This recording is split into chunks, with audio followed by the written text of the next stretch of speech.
Para falarmos de contas externas, depois de atingirem patamares elevados no ano passado, o déficit nas contas externas brasileiras vem caindo nos últimos meses. Por exemplo, em fevereiro, o saldo negativo acumulado em 12 meses ficou em 63 bilhões e 400 milhões.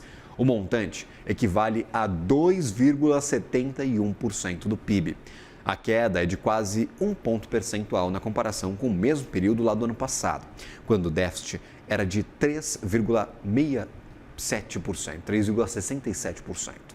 Vamos entender então o que explica essa melhora e o que isso significa, claro, para as contas brasileiras. Rafaela Vitória, economista-chefe do Inter, está aqui conosco. Um ótimo dia a você. Seja bem-vinda à Abertura de Mercado, Rafaela. Bom dia, Gabriel. Bom dia a todos. E aí, melhorou e melhorou por quê, Rafaela? O que a gente tem de diferente do ano passado para contas externas brasileiras? Isso era, inclusive, um fator de muita preocupação entre economistas. Apesar da balança comercial estar bastante favorável, as contas externas brasileiras apresentavam um déficit constante. Sim, a gente viu esse crescimento do déficit nos últimos anos. Isso traz preocupação, principalmente quando a gente vê essa combinação, né? Você comentou agora o déficit público, a gente tem déficit primário nas contas públicas e a gente também tem déficit na transação corrente. Isso sempre gera uma preocupação, você precisa poupança vinda de algum lugar para cobrir esse déficit. Quando a gente viu o crescimento do déficit nas contas externas ao longo dos últimos anos, isso trouxe sim uma preocupação. A balança comercial tinha feito um pico, a gente chegou a ver um superávit de cerca de 100 bilhões entre 2023 e 2024, com safras muito favoráveis e os preços ainda das commodities mais favoráveis, mas o aquecimento da economia doméstica fez com que as importações subissem mais. E por isso a gente teve esse pico, como você mencionou, do déficit em transação corrente, que chegou a 3,7%. Essa melhora esse ano, ela reflete alguns fatores. O primeiro deles é um desaquecimento da economia, o que era esperado. A gente viu a desaceleração do PIB no último trimestre. Essa desaceleração da nossa economia faz com que as importações também percam, em parte, esse fôlego maior que a gente viu nos últimos anos, e isso traz um alívio para a balança comercial. Um outro fator é um fator que agora é mais conjuntural, que é essa melhora nos preços das commodities. A gente fala que isso é uma melhora dos termos de troca. O Brasil exporta mais petróleo, mineração, minerais e soja, os preços subindo, as nossas exportações elas valem mais do que as importações. Então, isso também traz um benefício para a nossa balança comercial. Então, a gente entra num momento mais positivo para as contas externas. A gente vem falando o conflito no Oriente Médio, ele traz muita incerteza, mas para o nosso balanço de pagamentos, ele é um resultado positivo.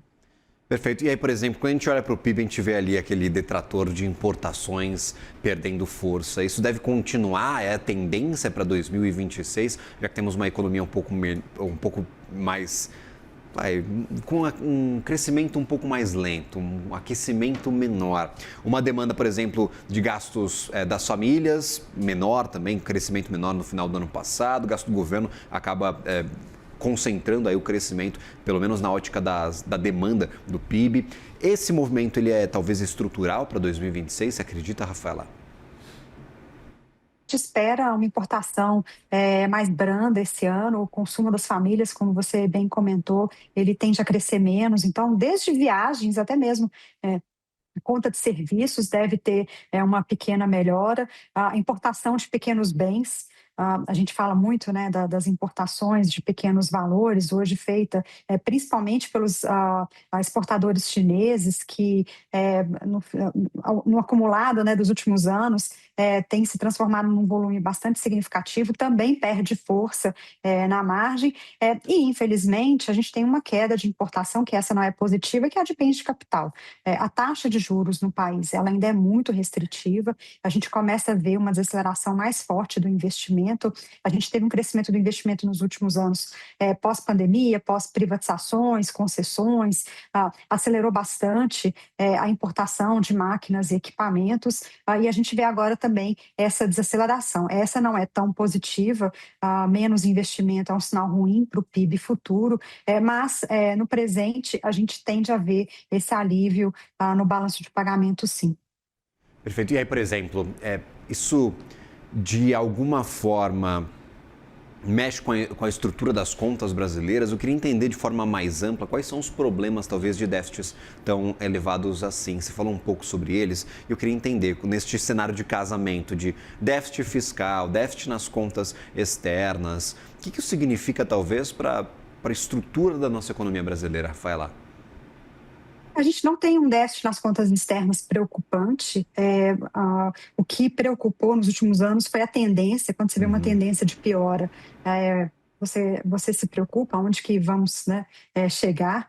Mas o tamanho, né, o patamar do déficit hoje, próximo aí de 2,5 pontos percentuais do PIB, ele ainda é abaixo do que a gente vê de fluxo de investimento para o país. Então, ele é um déficit que não preocupa nesse sentido. O Brasil ainda recebe investimento direto do exterior, no montante aí de 70, 80 bi ano. Isso é bastante relevante. E esse fluxo segue bem firme, acho que esse é um ponto positivo. O Brasil continua muito interessante no cenário global, atraindo mais investimentos. A gente viu esse crescimento do investimento direto no Brasil nos últimos anos, em parte também acompanhando um momento mais positivo do agro, das commodities. Isso acaba atraindo também investimento para esses setores, investimentos em concessões também, que recebem aportes de investidores estrangeiros, mas a gente vê também um movimento global, Gabriel, de diversificação dos investidores.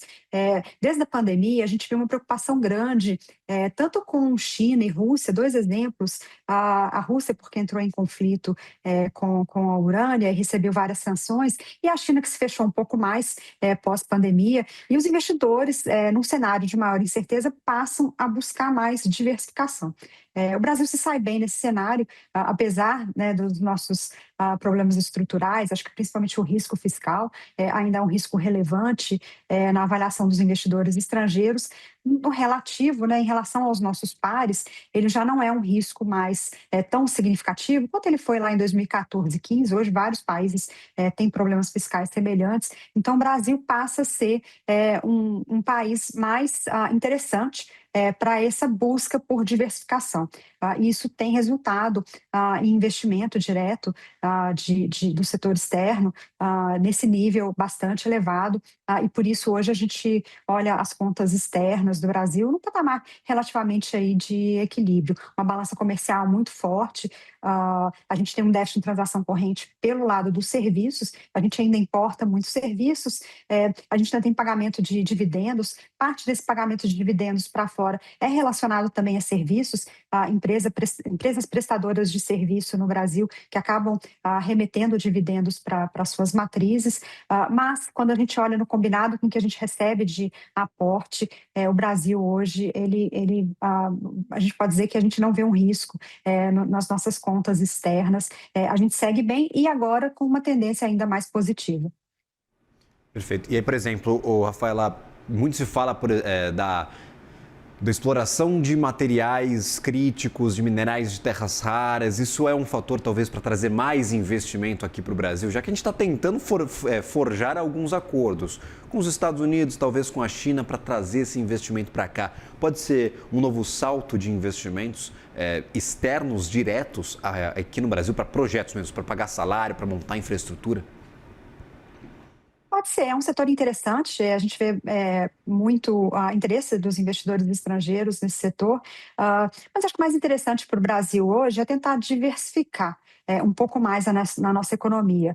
Talvez trazer o investidor estrangeiro para outros setores, como tecnologia, data centers. A gente viu uma busca aí por construção de novos data centers e o Brasil acabou ficando fora desse cenário. Então, a gente tem outros setores que crescem, o setor de tecnologia, acho que é um bom exemplo, e a gente poderia diversificar um pouco mais a atração de investimento estrangeiro aqui no Brasil. Falta ainda uma liderança do governo para que a gente tenha uma diversificação maior.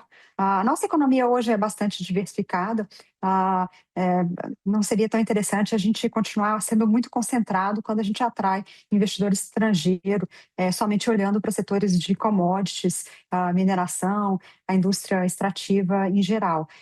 Seria mais interessante a gente ter uma diversificação maior de outros setores buscando novas parcerias, e diversificando um pouco mais a economia brasileira, acho que traria um potencial de crescimento do PIB futuro ainda maior.